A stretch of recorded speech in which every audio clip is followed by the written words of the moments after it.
मेरे प्यारे विद्यार्थी, आपका बहुत बहुत स्वागत, अभिनंदन आपके चहेते YouTube channel career professor Bihar sir के साथ। आपको प्रणाम, नमस्कार, जय हिंद।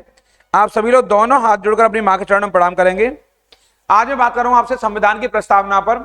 जैसा कि जानते हो, इस क्लास में हमने संविधान वाली क्लास चालू की है। उसका आधार डीडी बासु और आपके लक्ष्मीकांत, जो एम लक्ष्मीकांत की पुस्तक है वो है।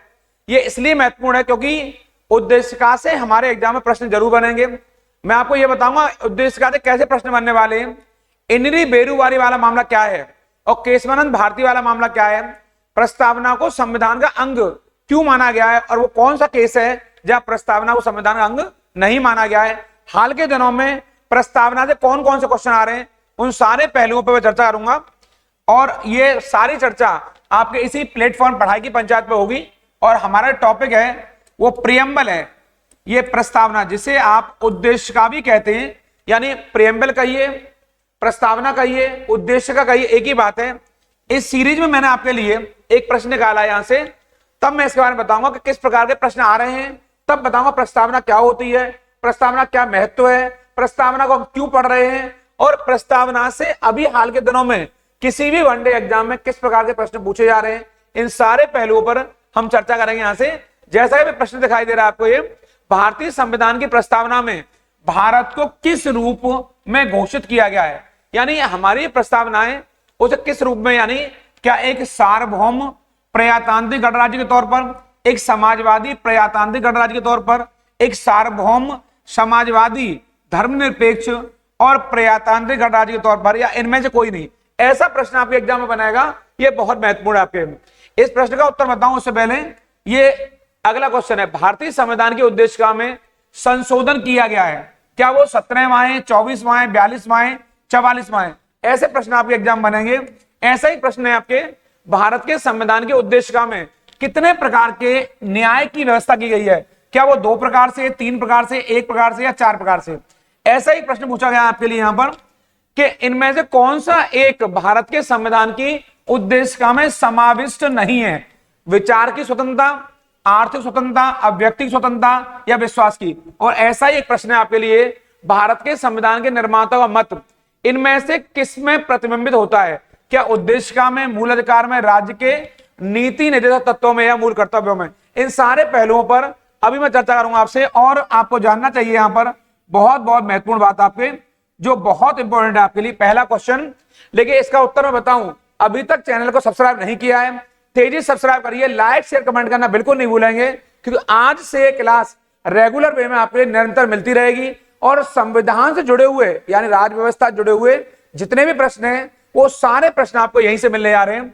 ये कह रहा है भारतीय संविधान की प्रस्तावना में भारत को किस रूप में घोषित किया गया है, तो इसका जो सही उत्तर है वो दिखाई दे रहा है आपको यहां पर। ये एक सार्वभौम समाजवादी धर्मनिरपेक्ष और प्रजातांत्रिक गणराज्य के तौर पर भारत को घोषित किया गया है। इसका मतलब हुआ, इसका उत्तर सही क्या है? सी उत्तर इसका बिल्कुल सही है, यानी सार्वभौम समाजवादी। अब इनके मतलब क्या होते हैं तो अभी मैं अंदर जब व्याख्या करूंगा वहां बताऊंगा आपको कि इसका मतलब क्या होता है। इस सीरीज का दूसरा प्रश्न है कि संविधान की उद्देशिका में संशोधन किया गया है। इसका सही उत्तर है 42वां संविधान संशोधन अधिनियम। ये आप जानते होंगे, वर्ष 1976 में 42 कॉन्स्टिट्यूशनल अमेंडमेंट हुआ, उसके द्वारा 3 नए शब्दों को प्रस्तावना में जोड़ा गया। वो कौन से शब्द हैं उन पर मैं चर्चा अभी आज ही इसी क्लास में करूंगा कि वो शब्द क्यों जोड़े गए और उनका क्या महत्व है। इस सीरीज में हमारा अगला तीसरा प्रश्न था आपके, संविधान की उद्देशिका में कितने प्रकार के न्याय की व्यवस्था की गई है। न्याय की क्या 2 प्रकार की, 3 प्रकार? अभी मैंने बताया तो 3 प्रकार के न्याय की व्यवस्था की गई है। आपको जानना चाहिए आखिर वो न्याय क्या हो सकता है। तो वो न्याय हमारे यहाँ सामाजिक, थोड़ा सा बता रहा हूं, इसको अंदर खोलूंगा दोबारा। सामाजिक, ये न्याय हो सकता है हमारे यहाँ आर्थिक, बहुत जरूरी है आपके, और वो न्याय हो सकता है हमारे यहाँ राजनीतिक। राजनीतिक, ये 3 मैंने बताया आपको, राजनीतिक। इन तीनों बिंदुओं को आप याद कर लेंगे यहां से, और इनको याद इस प्रकार से करेंगे ताकि आपको लंबे समय तक ये सार कर लेंगे। SAR, यानी कि हमारे संविधान की प्रस्तावना में जिसे हम प्रियम्बल कह रहे हैं, उसमें 3 प्रकार के जस्टिस, न्याय की बात की गई है, सामाजिक आधार पर, आर्थिक आधार पर और राजनीतिक आधार पर। यहां आपको गौर करना पड़ेगा कि यहां पर धार्मिक न्याय की बात नहीं की गई है। हमारे यहां धार्मिक स्वतंत्रता की बात तो की गई है, लेकिन हमारे यहां धार्मिक न्याय की बात नहीं की गई है, सामाजिक न्याय की बात की गई है, यहाँ पर आपके आर्थिक न्याय की बात की गई है और आपके राजनीतिक न्याय की बात की गई है। यानी कि सभी लोगों को सामाजिक आधार पर न्याय मिलना चाहिए, सभी लोगों को आर्थिक आधार पर न्याय मिलना चाहिए और सभी लोगों को आपके राजनीतिक आधार पर न्याय मिलना चाहिए। अर्थात भारत के प्रत्येक व्यक्ति को, राजनीतिक बिल्कुल अंतिम पंक्ति पर बैठे हुए व्यक्ति को और शिखर पर भी पहुंचने का अधिकार होना चाहिए। वो राजनीति का कोई भी आधार हो, आर्थिक पहलुओं में हर व्यक्ति को अर्थ के तौर पर अवसर की स्वतंत्रता, आर्थिक तौर पर न्याय मिलना चाहिए, काम का रोजगार का साधन मिलने चाहिए और सामाजिक न्याय में सभी को समानता का आधार होना चाहिए, चाहे वो किसी जाति, धर्म या लिंग का हो। इनमें कौन सा एक भारत के संविधान की उद्देशिका में समाविष्ट नहीं है? क्या विचार की स्वतंत्रता है, आर्थिक स्वतंत्रता है, अभिव्यक्ति की है या विश्वास की है? एक सही उत्तर है आर्थिक स्वतंत्रता। इसको हमारे यहाँ उद्देशिका में समावेश नहीं किया गया है। और क्यों नहीं किया गया, मैं अभी थोड़ी देर बाद बताऊंगा आपको कि क्यों नहीं शामिल किया गया है। और इस सीरीज का एक और प्रश्न उठाया मैंने, भारत के संविधान के निर्माताओं का मत इनमें से किसमें दिखाई देता है आपके? तो बहुत आसान उत्तर है, ये उद्देशिका यानी कि ये प्रियम्बल में दिखाई देता है, जिसे हम प्रस्तावना भी कहते हैं। अब बड़ी बात यहां पर यह है जो मैं आपको बात करने वाला हूं और जिसमें मैं चर्चा करने वाला हूं आपसे, वो चर्चा हमारी यहां पर होगी कि प्रस्तावना क्या होती है। प्रस्तावना क्या है आपको जानना चाहिए। प्रस्तावना के अंतर्गत हमें हमारे संविधान सभा में बैठे हुए लोगों के संपूर्ण उनकी जो अभिव्यक्ति रही है, संपूर्ण जो विचार रहे हैं, वो हमें यहाँ प्रतिबिंबित होते हैं या वो दिखाई देते हैं। आपके उनका विजन क्या था, उनका मोटो क्या था, उनका दृष्टिकोण क्या था। संविधान सभा में बैठे हुए हमारे जितने भी विद्वत लोग थे, विद्वान लोग थे, उनकी सोच क्या थी, वो गणराज्य के प्रति, लोकतांत्रिक व्यवस्थाओं के प्रति, जन जन के अंतिम पायदान तक सबको न्याय मिल सके, प्रत्येक स्तर पर उन्होंने ऐसी व्यवस्थाओं को स्थापित किया। उन्हीं पहलुओं में चर्चा करेंगे हम लोग आपके।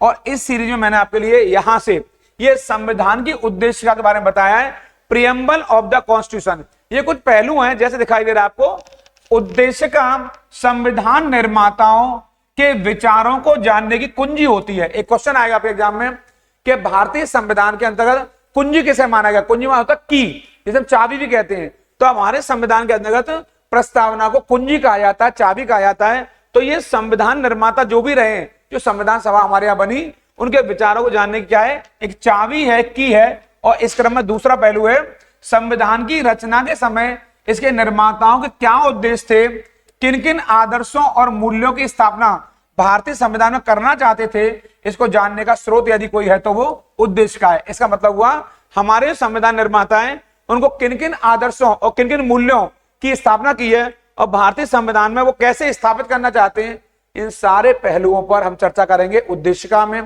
प्रस्तावना में। मैं पुनः कह रहा हूं, प्रस्तावना का मतलब हमारा प्रियम्बल से है, ये संविधान की कुंजी है। और वो कौन सा केस है जिस केस में प्रस्तावना को संविधान का अंग नहीं माना गया, और वो कौन सा केस है जिसमें संविधान की इस प्रस्तावना को संविधान का न सिर्फ अंग माना गया, बल्कि इसे स्पष्ट तौर पर यह कर दिया गया कि इसके बिना कहीं ना कहीं संविधान अधूरा है। और संविधान को जानने की अगर व्यवस्था देखनी है आपको, तो सीधा प्रियम्बल में जाइए, आप अपना प्रस्तावना में जाइए, मैं आपको वहां ले चलता हूं इसके पहलुओं पर जो बहुत विशिष्ट हैं।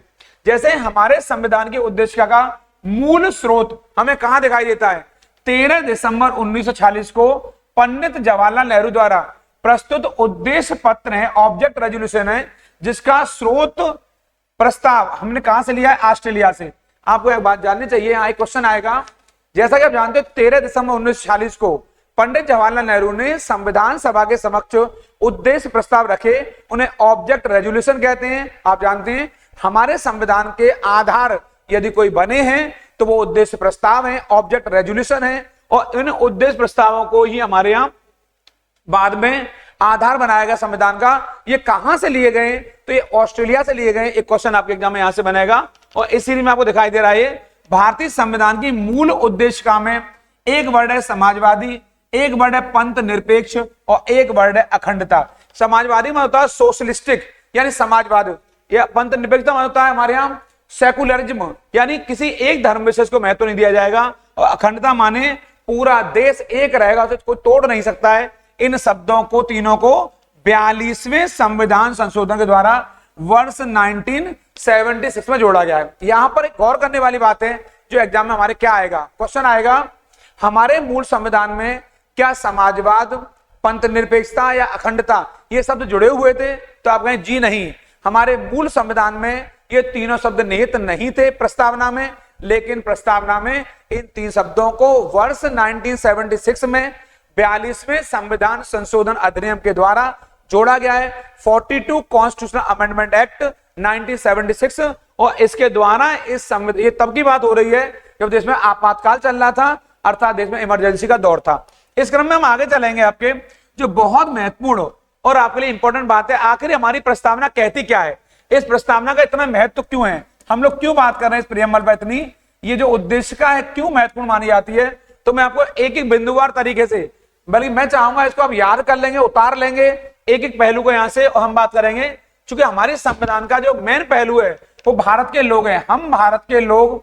ये यहां से देखेंगे आप लोग, हम भारत के लोग भारत को एक संपूर्ण प्रभुत्व संपन्न समाजवादी पंथ निरपेक्ष लोकतांत्रिक गणराज्य बनाने के लिए तथा उसके समस्त नागरिकों को सामाजिक, एक बात, आर्थिक और राजनीतिक न्याय, जैसा कि मैंने अभी आपसे कहा, मैंने एक बात बताई थी अभी आपको थोड़ी देर पहले, मैंने कहा था सार, मैंने वर्ड बोला था, सार वर्ड बोला था पीछे, ये बहुत महत्वपूर्ण है। यानी हमारे संविधान में कितने न्याय की बात की गई है? 3 न्याय की, सामाजिक न्याय की, आर्थिक न्याय की और राजनीतिक न्याय की। पहली बात यही दिखाई दे रही है, लोकतांत्रिक गणराज्य बनाने के लिए पूरे सभी नागरिकों को सामाजिक न्याय, आर्थिक न्याय, राजनीतिक न्याय, विचार, यहां से कर लेंगे, विचार, अभिव्यक्ति, विश्वास, धर्म और उपासना की स्वतंत्रता, प्रतिष्ठा और अवसर की समानता प्राप्त करने के लिए उन सब में व्यक्ति की गरिमा और राष्ट्र की एकता और अखंडता सुनिश्चित करने वाली बंधुता बढ़ाने के लिए दृढ़ संकल्प होकर अपनी इस संविधान सभा में आज 26/11/1949 को मिति मार्ग शीर्ष शुक्ल सप्तमी संवत 2006, ये आपको याद करना पड़ेगा, ये क्या है, ये इसको यहां से मिति मार्ग शीर्ष शुक्ल सप्तमी संवत 2006 विक्रमी को एतद द्वारा इस संविधान को, बहुत बहुत इंपॉर्टेंट है आपके लिए यहां से, ये हमारे एग्जाम बिल्कुल पूछा जाएगा, इस संविधान को अंगीकृत, अधिनियमित और आत्मार्पित करते हैं। यानी कि अगर कहा जाएगा कि हमारे संविधान का मूल स्रोत क्या है, तो हम कहेंगे भारत के लोग, हम भारत के लोग, ये वर्ड याद रखना है, भारत के लोग का क्वेश्चन आएगा कि हमारे संविधान की प्रस्तावना और हमारे संविधान का मूल स्रोत क्या है, तो हम कहेंगे हम भारत के लोग, अर्थात हमारे जो देश के नागरिक हैं उन्हीं में पूरा संविधान का भाव निहित है, उन्हीं के लिए संविधान बना है। एक बात ध्यान रखेंगे, संविधान का निर्माण भारतीय लोगों के लिए हुआ है, लोग संविधान के लिए नहीं बने हैं, अर्थात जो भी संविधान में कभी कोई कमी होगी तो उसमें संशोधन करके उसमें सुधार किए जा सकेंगे, क्योंकि संविधान का उद्देश्य होता है जन कल्याण की भावना, लोक कल्याण की भावना, लोक हितैषी होता है ये। अगर उसमें कुछ ऐसी भावना निहित होती है जिससे लोगों के हितों की अनदेखी की जा रही है तो उनमें अवश्य संशोधन किया जा सकेगा। ये बहुत महत्वपूर्ण है, आपके इस पूरी प्रस्तावना को आप रट लेंगे, एक एक पहलू से क्वेश्चन यहां से आने वाला है। मैं आपसे ये ऐसी आपसे उम्मीद करता हूं, आशा रखता हूं कि ये सारे प्रस्तावना के पहलू आपको याद होंगे। और इस क्रम में मैंने आपके लिए जो बड़ी महत्वपूर्ण चीज निकाली है वो ये है, इस उद्देश्य का आखिर महत्व क्या है, इंपोर्टेंसी ऑफ प्रियम्बल, क्या इंपोर्टेंस है इसका, प्रियम्बल का, क्यों पढ़ रहे हैं हम इसको, आपके तो आपको सामने दिखाई दे रहा है इन पहलुओं से। यह संविधान के स्रोत बताते हैं, अर्थात हम भारत के लोग यानी भारतीय संविधान के स्रोत हैं। मैंने पहली लाइन कही आपके कि जो पहला वर्ड है हम भारत के लोग क्या हैं, ये संविधान के स्रोत हैं, ये पहला पॉइंट है। दूसरा पॉइंट है आपका, ये संविधान के उद्देश्यों पर प्रकाश डालती है, यानी कि जो आपका इसका ऑब्जेक्ट है उस पूरे ऑब्जेक्ट को अगर स्पष्ट करता है कोई तो वो हमारी प्रस्तावना है।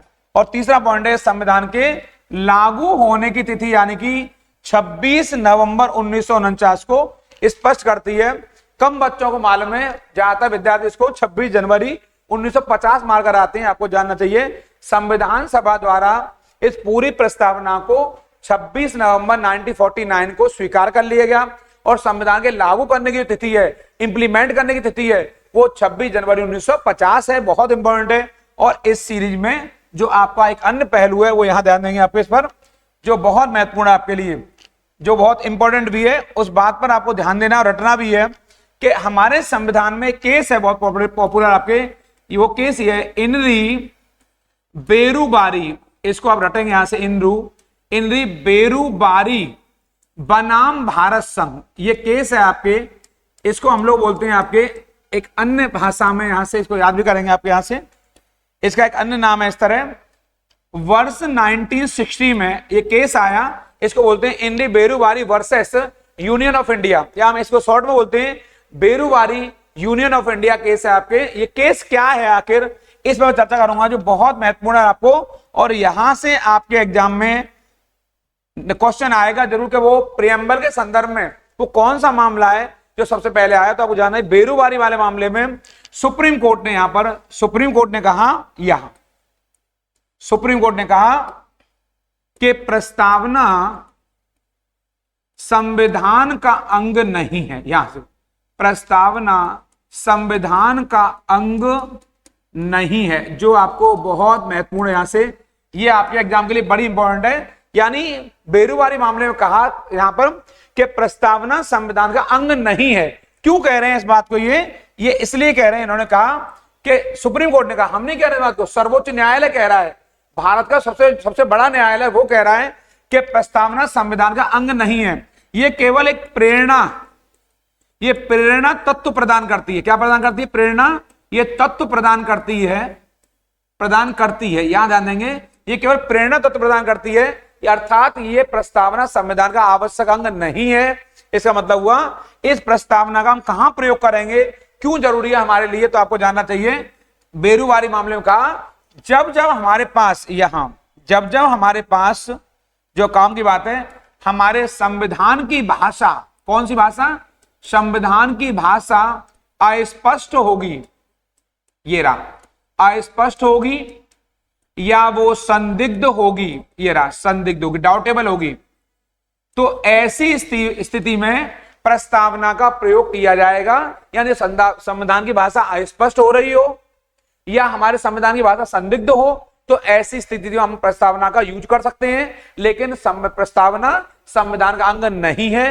ये कौन सा केस है? बेरुबारी बनाम भारत संघ, पूरा नाम है in re Berubari versus Union of India, वर्ष 1960 याद कर लेंगे। इस केस में सुप्रीम कोर्ट ने प्रस्तावना को संविधान का अंग नहीं माना है, और ये कहा है कि जब संविधान हमारा अस्पष्ट हो या संदिग्ध हो, तो ऐसी स्थिति में प्रस्तावना का सहारा लिया जा सकता है, और प्रस्तावना एक प्रेरणा तत्व है, ना कि संविधान का आवश्यक अंग है। मैं पुनः बोल रहा हूं, यह प्रस्तावना संविधान का प्रेरणा तत्व है, ये इसका आवश्यक अंग नहीं है। ये बेरुबारी मामले में कहा गया। लेकिन यहीं से जो बड़े काम की बात है आपके, और वो बात है आपके 1973 की, और ये वो घटना है, इसका नाम है केशवानंद भारती, केशवानंद भारती बनाम केरल राज्य। ये आपके एग्जाम के लिए बहुत बहुत इंपॉर्टेंट है। इसको हम लोग ऐसे समझ सकते हैं, आपके केशवानंद भारती वर्सेस केरल स्टेट, ये वही केस है वर्ष 1973 का, केशवानंद भारती बनाम केरल राज्य। और इसी केस में जो बहुत आवश्यक बात है, जो हमारे प्रस्तावना को शक्ति प्रदान करती है, आपको प्रियम्बल को, यहां से ये प्रस्तावना के संदर्भ में वो निर्णय आया है सुप्रीम कोर्ट के 13 जजों, ये 13 जजों का निर्णय था। इसको भी याद रखेंगे यहां पर। ये ना सिर्फ प्रस्तावना के संदर्भ बल्कि कई मामलों में ये ऐतिहासिक बन गया, ये हिस्टोरिकल डिसीजन है आपके यहां से। और आपको जानना चाहिए इस केस में बेरुबारी मामले को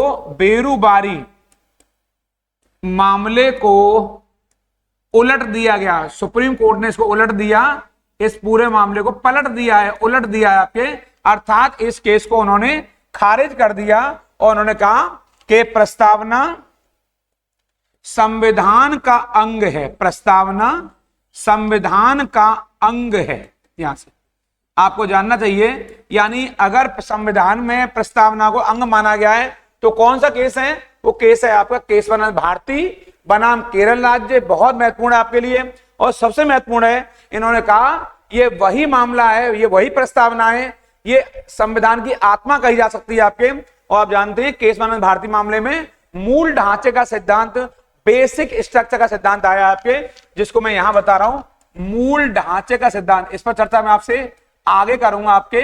मूल ढांचे का सिद्धांत, ये हमारा पहलू है। इसके हमारे अंग्रेजी वाले विद्यार्थी जो बैठे हैं वो समझ सकते हैं basic structure of the constitution, यानी कि संविधान का जो मूल ढांचा है उसको हमारी संसद यानी केंद्रीय विधायिका चेंज नहीं कर सकती है। लेकिन संविधान में संशोधन करना हो तो संसद को यह राइट है, संसद को यह अधिकार मिला हुआ है, लेकिन संविधान के मूल ढांचे में संशोधन नहीं करेगी। उस पर चर्चा मैं एक अन्य वीडियो में करूंगा। फिलहाल जो केशवानंद भारती वाला मामला है, इसने बेरू वाले मामले को उलट दिया है और इस पूरे मामले को पलटते हुए आपके और सुप्रीम कोर्ट ने कहा कि प्रस्तावना संविधान का अभिन्न अंग है, आवश्यक अंग है, और जब जब कभी हमारे विधायिका या हमारे लोग कहीं फंसेंगे तो वो संविधान की प्रस्तावना का सहारा लेंगे और इसी प्रस्तावना के आधार पर लोग आगे बढ़ेंगे। तो मैं कह सकता हूं आपके कि केशवानंद भारती ने प्रस्तावना को संविधान का अभिन्न अंग बना दिया। इस केस को समझना बहुत जरूरी है और यह बहुत इंपॉर्टेंट है। इसे मैं आपको अपनी अगले वीडियो में इस तरह बताऊंगा आखिर ये क्या है, ये केस क्या है। इस पूरे केस पर मैं आपसे आगे चर्चा करूंगा, क्योंकि मैं यहां प्रस्तावना पढ़ा रहा हूं और ये पूरा केस मामला क्या रहा, केशवानंद भारती मामला आया कहां से, गोलकनाथ मामला क्या है, ये सारे पहलुओं पर, गोलकनाथ बनाम पंजाब राज्य, केशवानंद भारती बनाम केरल राज्य, ये क्या केस हैं, और इसके बाद मिनर्वा मिल्स बनाम भारत संघ, ये पूरे केस पर मैं अपने जो मेरा अगला वीडियो आने वाला है उस पर चर्चा करूंगा। लेकिन फिलहाल आपके प्रस्तावना को रटकर जाएंगे। मैंने आपको आज इस वीडियो में यह बताने का प्रयास किया है कि इस प्रस्तावना में किस प्रकार के प्रश्न पूछे जाते हैं, कैसे प्रश्न एग्जाम में आए हैं, इन सारे पहलुओं बिल्कुल बारीक नजर बना के रखेंगे, क्योंकि हमारे संविधान से एक क्वेश्चन प्रियम्बल वाले पार्ट से अक्सर पूछा जाता है और पॉलिटी से 10-12 क्वेश्चन आते हैं, उनमें एक प्रश्न हमारा प्रस्तावना से अक्सर रहता है। मैं आपसे उम्मीद करूंगा इन सारे पहलुओं को आप रटेंगे, चाहे बेरूबारी वाला मामला हो, चाहे केशवानंद भारती वाला मामला हो। और केशवानंद भारती में जो मूल ढांचे का सिद्धांत है, बेसिक स्ट्रक्चर वाला सिद्धांत है, इस पर मैं विस्तार चर्चा करूंगा अपने अगली वीडियो में। लगातार जुड़े रहिए। अगर अभी तक भी इस चैनल को सब्सक्राइब नहीं किया है, तेजी सब्सक्राइब करिए, लाइक शेयर कमेंट करना बिल्कुल नहीं भूलेंगे। और मैं आपको शॉर्ट के माध्यम से, वीडियो के माध्यम से, जो 18वीं लोकसभा का चुनाव चल रहा है उसमें बहुत सारे विभिन्न ऐसे पहलू जिनसे आप अभी तक अनजान हैं, जिनसे आप बिल्कुल अभी किसी ने बताया ही नहीं है, ऐसे बहुत सारे पहलू और प्रतिदिन मैं आपको बताता रहूंगा कि चुनावों के संदर्भ में आचार चुनाव संहिता क्या होती है और हमारे यहाँ एक मत का मूल्य क्या होता है, हमारे मत का मूल्य क्या होता है, और चुनावों में मतदान करना क्यों आवश्यक है। क्योंकि मेरा आपसे आह्वान भी है, मैं अपील भी करना चाहता हूं आपको कि हर व्यक्ति को अपने मतदान का प्रयोग जरूर करना है, क्योंकि मतदान ही वो शक्ति है जो एक लोकतांत्रिक राष्ट्र में हमें मजबूती आधार देती है, और मतदान का प्रयोग हमें जरूर करना चाहिए। आपको अगले वीडियो में फिर मिलूंगा आपके एक नए ऐसे ही केस के साथ में, और वो मेरा केस केशवानंद भारती जुड़ा होगा, बहुत महत्वपूर्ण, और अन्य पहलुओं में चर्चा करूंगा आपसे। तब तक लगातार वीडियो बने रहिए। उन लोगों का जरूर ख्याल रखिए जो आपका ख्याल रखते हैं। प्रणाम, नमस्कार।